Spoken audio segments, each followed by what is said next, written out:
حضور ایک صحابی کے دروازے پر گئے اور کہا السلام علیکم، اور دروازے کو دستک دی۔ اس نے دروازے کے سوراخوں سے دیکھا تو اسے سمجھ آ گئی یہ تو حضور ہیں۔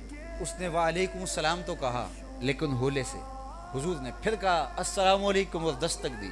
اس نے پھر دل ہی دل میں کہا وعلیکم السلام اور دروازہ نہیں کھولا۔ حضور نے پھر کہا السلام علیکم اور دستک دی۔ اس نے پھر کہا وعلیکم السلام لیکن دل ہی دل میں کہا۔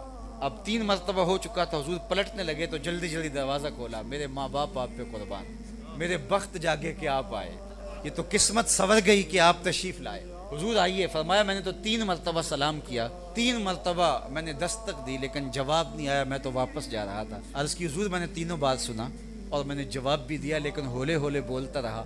میری آرزو یہ تھی کہ حضور بار بار مجھے سلامتی کی دعا دیتے رہیں۔ میری آرزو یہ تھی کہ بار بار یہ دعائیں ان میٹھے ہونٹوں سے ملتی رہیں، اور اگر حضور کہیں تیرے اوپر سلامتی ہو تو آتش دوزخ جلا سکتی ہے۔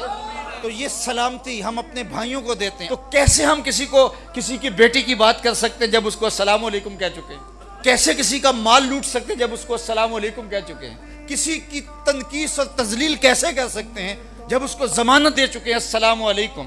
تو کیسے ہم اس کو ذلیل کر سکتے ہیں؟ لیکن ہم ان لفظوں کے مفہوم سے ناآشنا ہو کے رہ گئے۔ میرا خیال یہ موبائل کا ادب بھی اس سے سمجھنا چاہیے کہ کسی کو کال کریں تو 3 مرتبہ بیل چلی جائے، اگر وہ نہیں اٹھائے ہو سکتا ہے سویا ہو، مصروف ہو، کسی میٹنگ میں ہو، لیکن ہم تو بچے کی ڈیوٹی لگا دیتے ہیں جب تک تیرے ہوش سلامت ہے تو کال کرتا رہے۔ اور یہ عجیب کہانی ہے، تو دروازے پر بھی دھرنا دے کے نہیں بیٹھ جانا چاہیے۔ 3 مرتبہ السلام علیکم، اور اگر جواب نہیں آیا تو کوئی بات نہیں، اس پر غصے والی بات بھی نہیں۔